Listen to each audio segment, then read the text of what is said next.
आज का पहला सवाल, इटली एवं जर्मनी के एकीकरण के विरुद्ध कौन सा देश था? तो ऑप्शन नंबर सी हो जाएगा राइट आंसर, ऑस्ट्रिया था। ऑस्ट्रिया के चांसलर कौन थे? तो मेटरनिख था। ऑस्ट्रिया के चांसलर कौन थे? मेटरनिख था। चलिए अगला सवाल की तरफ बढ़ते हैं। जलवेराइन एक संस्था थी। जलवेराइन एक किनकी संस्था थी? तो ऑप्शन नंबर बी हो जाएगा, जलवेराइन एक व्यापारियों की संस्था थी। अगला सवाल की तरफ बढ़ते हैं और तीसरा नंबर सवाल, साम्यवादी शासन का पहला प्रयोग कहाँ हुआ था? तो साम्यवादी शासन का पहला प्रयोग कहाँ हुआ था जी? तो रूस में हुआ था। साम्यवाद का जनक किन्हें कहा जाता है? तो कार्ल मार्क्स को साम्यवाद का जनक कहा जाता है। चलिए, हिंद चीन क्षेत्र में अंतिम युद्ध समाप्ति के समय अमेरिका के राष्ट्रपति? तो राष्ट्रपति निक्सन। राष्ट्रपति कौन थे? राष्ट्रपति निक्सन थे। ये भी सवाल बहुत इंपॉर्टेंट है 2024 के लिए, 2024 में छपने वाला प्रश्न है। अगला सवाल, 5वां नंबर सवाल की ओर बढ़ते हैं। गदर पार्टी की स्थापना किसने की और कब की? तो गदर पार्टी की स्थापना लाला हरदयाल ने की 1913 ईस्वी में, यानी ऑप्शन नंबर सी। जो बच्चे को आता भी है वह भी पूरा वीडियो देख ले, आपको एक बार रिवाइज हो जाएगा। ये सारे प्रश्न 2024 के बच्चों बता दें, यह सारे प्रश्न जो है 2024 में पूछे जाने वाले प्रश्न हैं। चलिए 6वां नंबर प्रश्न, जालियांवाला बाग हत्याकांड कब हुआ था? तो जालियांवाला बाग हत्याकांड 13 अप्रैल 1919 ईस्वी को हुआ था। और कहाँ है जालियांवाला बाग? तो पंजाब के अमृतसर में।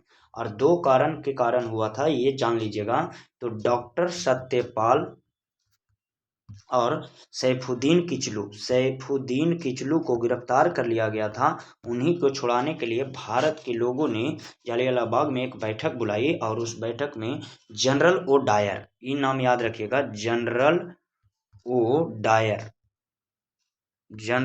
डायर के नेतृत्व में अंधाधुंध गोलियां चलाने लगी, जिससे हजारों की संख्या में जान गई। चलिए 7वां नंबर प्रश्न, एक प्रतियोगी एवं उद्यमी प्रवृत्ति से प्रेरित किस प्रकार की अर्थव्यवस्था लागू की गई है? तो मुद्रा प्रधान अर्थव्यवस्था लागू की गई है।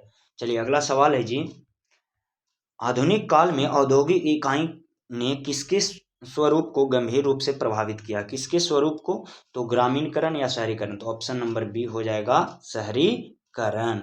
अगला सवाल है जी, विश्वव्यापी आर्थिक संकट किस वर्ष लागू हुआ? तो आप सब बताइए, प्रथम वर्ल्ड वार कब से कब तक हुआ था? 1914 से 1918 तक। और इसी में पूरा विश्व में युद्ध में सब कुछ बर्बाद हुआ था। धीरे धीरे पूरे विश्व की आर्थिक मंदी 1929 ईस्वी में लागू हो गई। चलिए 10वां नंबर सवाल की ओर बढ़ते हैं।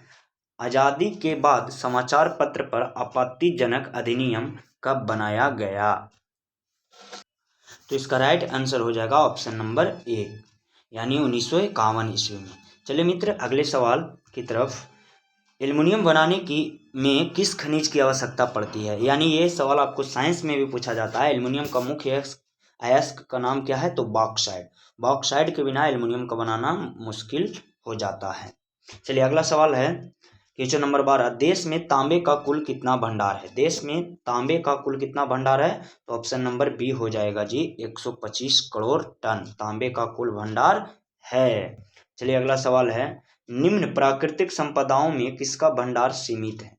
किसका भंडार सीमित है बताइए? हवा का, कोयला का, मिट्टी का या सौर शक्ति का? फटाफट बताइएगा। ऑप्शन नंबर ए, कोयला का भंडार सीमित है। अगला सवाल 14 नंबर सवाल है, यूरेनियम का प्रमुख उत्पादक स्थल है। और इसमें बहुत सारे बच्चे गलत कर देते हैं, डिगबोई मार देते हैं। तो डिगबोई नहीं होगा दोस्त, जादूगोड़ा याद रखिएगा। यूरेनियम का प्रमुख स्थल कहाँ है? जादूगोड़ा में। चलिए अगला सवाल की तरफ बढ़ लेते हैं जी, भारत में के किस राज्य में सौर ऊर्जा के विकास की सर्वाधिक संभावनाएं हैं? देखिए, सौर ऊर्जा के सर्वाधिक संभावनाएं के साथ साथ यहाँ पर कार्य चलने लगा है, यानी कार्य लागू हो गया है। ऑप्शन नंबर सी हो जाएगा, राजस्थान में सौर ऊर्जा की असीम भंडार है और जहाँ पे अब कार्य चालू हो रहा है, साधनों के अभाव में कार्य नहीं हो रहा था। चलिए 16 नंबर सवाल है, तारापुर परमाणु ऊर्जा केंद्र किस राज्य में है? तारापुर परमाणु ऊर्जा केंद्र महाराष्ट्र राज्य में है। कहाँ पे है? महाराष्ट्र। चलिए अगला सवाल की ओर बढ़ते हैं जी, भारत में सर्वाधिक क्षेत्र पर किस मिट्टी का विस्तार है? तो जलोढ़ मिट्टी का विस्तार है। और आपसे पूछेगा यहीं से सवाल कि सबसे उपजाऊ मिट्टी कौन है? तो हो जाएगा जलोढ़ मृदा। काली मृदा का दूसरा नाम क्या है? तो काली मृदा का दूसरा नाम रेगुर मृदा। ये भी सवाल बहुत बार पूछा गया है, बहुत बार पूछा जाने वाला सवाल है। चलिए अगला सवाल की तरफ बढ़ लेते हैं। किसका कथन है संसाधन होते नहीं बनते हैं, यानी संसाधन होते नहीं हैं बनते हैं? तो यह कथन जिमरमैन का है। जिमरमैन एक महान भूगोल शास्त्री थे, इन्हीं का कथन है कि संसाधन कोई होते नहीं हैं बनते हैं। देखिए जो भी आप अभी वीडियो देख रहे हैं वो भी संसाधन है, हम बना रहे हैं वो भी संसाधन है। हर चीज़ आप खुली आंखों से जितनी भी वस्तु को देखते हैं सभी संसाधन है। अगला सवाल है जी, कोसी नदी घाटी परियोजना का आरंभ कब हुआ? तो इसका राइट आंसर हो जाएगा ऑप्शन नंबर डी, 1955 ईस्वी।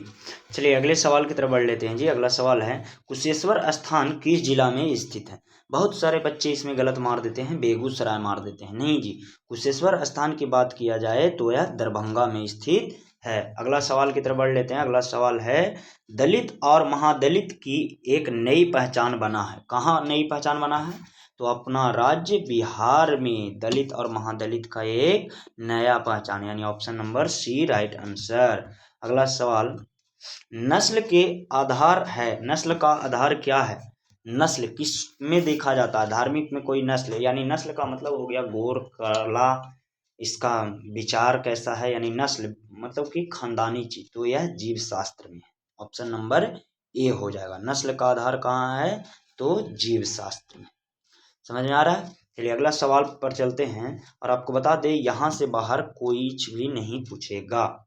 ग्राम पंचायत का सचिव कौन होता है? देखिए उप मुखिया। लेकिन यहीं पे सवाल है कि ग्राम पंचायत का प्रधान कौन होता है? क्या पूछेगा आपसे? प्रधान कौन होता है? तो जब प्रधान पूछे तो मुखिया, क्या होगा? मुखिया हो जाएगा जी। और ग्राम प्रधान न देके, ग्राम पंचायत न देके यहाँ से पूछ देगा ग्राम कचहरी का प्रधान कौन होता है? ग्राम कचहरी का प्रधान कौन होता है? तो आपको बता दें मित्रों कि ग्राम कचहरी का प्रधान सरपंच होता है। अब समझ में आ रहा है? चलिए अगला सवाल की तरफ बढ़ जाएं। अगला सवाल है जी, इंग्लैंड में महिलाओं को मताधिकार किस वर्ष प्राप्त हुआ? तो इंग्लैंड में महिलाओं का मताधिकार 1918 ईस्वी में प्रारंभ हुआ। कब हुआ? 1918 ईस्वी में। चलिए अगला सवाल है कि भारतवर्ष 1975 भारतीय राजनीति को किस लिए जाना जाता है? तो भारत के अंदर आपातकाल लागू हुआ था। यह आपातकाल कौन लागू किए थे? तो इंदिरा गांधी के नेतृत्व में यह आपातकाल लागू किया गया था। और आपातकाल लागू करने का कारण क्या था कि 1974 में जेपी जयप्रकाश नारायण ने संपूर्ण क्रांति की घोषणा कर दी थी और पूरे भारत में भूख हड़ताल और बेरोजगारी की चरम सीमा पर आ चुकी थी।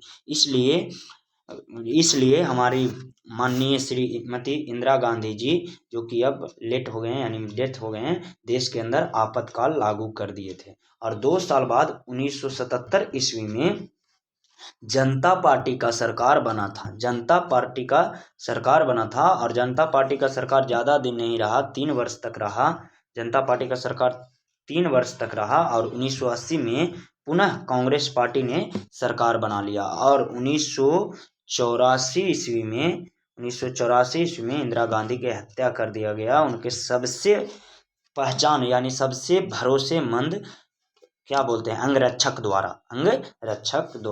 चलिए जी अगला सवाल 26 नंबर है ना, कमाल की जानकारी। यहाँ पे आप 5 ऑब्जेक्टिव पक्का पकड़ लिए होंगे। आप देखिए इसका क्या आप लोग आंसर दे दीजिएगा, इसका आंसर आप लोग कमेंट में दीजिए। तो इतना आसान सवाल का आंसर आप लोग कमेंट बॉक्स में छाप दीजिए। बिहार में संपूर्ण क्रांति का नेतृत्व निम्नलिखित में से किसने किया? बिल्कुल आसान सवाल है जी। अगला सवाल है, चिपको आंदोलन किससे संबंधित है? तो चिपको आंदोलन अंगों के पेड़ काटने से संबंधित है। ऑप्शन नंबर ए हो जाएगा। और चिपको आंदोलन की शुरुआत कहाँ से हुई थी? तो उत्तराखंड से हुई थी। और आपको बता दें मित्रों कि उत्तराखंड के किस जिले से हुई थी? तो उत्तराखंड के चमोली जिले से हुई थी। देखिए आप ध्यान से देख लेते हैं तो आपको 5 ऑब्जेक्टिव एकदम ऐसे ही क्लियर हो जाएगा। चमोली जिले से। और चिपको आंदोलन का नेतृत्व कौन कर रहा था? तो सुंदरलाल बहुगुणा जी, सुंदरलाल बहुगुणा। चिपको आंदोलन का नेतृत्व कौन किए? सुंदरलाल बहुगुणा। हाँ, आगे चलकर यह शराबखोरियों के लिए भी आवाज उठाई थी, लेकिन ऑप्शन के अनुसार आपका राइट आंसर ए होगा। समझ में आ रहा है? अगला सवाल की तरफ बढ़ लेते हैं जी। अगला सवाल, लोकतंत्र एक शासन है जिसमें, पहले तो लोकतंत्र एक शासन है, तो लोकतंत्र का मतलब हो गया, लोक का मतलब हो गया जनता, लोक का मतलब जनता, और ये लोक का मतलब हुआ, और तंत्र का मतलब हो जाता है शासन, अर्थात लोकतंत्र में किसका शासन? तो जनता का शासन। आइए जी ऑप्शन देखते हैं। सामाजिक व्यवस्था जी होगा, आर्थिक आदर्श जी होगा, विशेष मनोवृत्ति जी होगा, यानी ऑप्शन नंबर डी इसका राइट आंसर होगा। उपयुक्त तीनों, इसलिए हर प्रश्न में सारे ऑप्शन पढ़ना अनिवार्य है। 29 नंबर प्रश्न है, लोकतंत्र जनता का जनता के द्वारा जनता के लिए शासन है, यह कथन, तो यह कथन किनका है? तो बी अब्राहम लिंकन का। यह कहाँ के राष्ट्रपति थे? तो यह राष्ट्रपति थे अमेरिका के, अमेरिका के राष्ट्रपति थे, पूछा जाता है कभी कभी। और कैवे राष्ट्रपति थे? तो 16वें राष्ट्रपति थे। इन्होंने लोकतंत्र के सबसे सटीक परिभाषा दिया। चलिए जी, आज का लास्ट प्रश्न आप लोगों के सामने, भारत में योजना आयोग का गठन कब किया गया? तो भारत में योजना आयोग का गठन 15 मार्च 1950 को किया गया, और योजना आयोग को बदल करके 2015 में क्या कर दिया गया? नीति आयोग कर दिया गया, नीति आयोग कर दिया गया योजना आयोग को बदल करके। और योजना आयोग में प्रधान मतलब इसका अध्यक्ष कौन होते हैं? तो भारत के कोई प्रधानमंत्री, भारत के कौन होते हैं? प्रधानमंत्री होते हैं। और बताते हैं आपको कि भारत वर्तमान में नीति आयोग यानी योजना को बदल को नीति आयोग के अध्यक्ष कौन है? तो हमारे माननीय प्रधानमंत्री श्रीमान नरेंद्र मोदी जी। तो चलिए, आज का वीडियो आपको कैसा लगा? उम्मीद है अच्छा लगा होगा। आप हमें बढ़िया सा एक कमेंट कर दीजिए। हम आपके लिए डेली हर रोज सोशल साइंस का 40 से 50 ऑब्जेक्टिव, हर रोज आपके लिए हम सोशल साइंस का 40 से 50 ऑब्जेक्टिव लेके आए होंगे। अगर आपको अच्छा लग गया है दोस्त, इसी तरह से वीडियो पाना चाहते हैं, तो आप हमारे चैनल को लाइक करें, शेयर करें एंड सब्सक्राइब करना ना भूलें। टेक केयर, बाय बाय, फिर मिलते हैं नेक्स्ट क्लास में। जय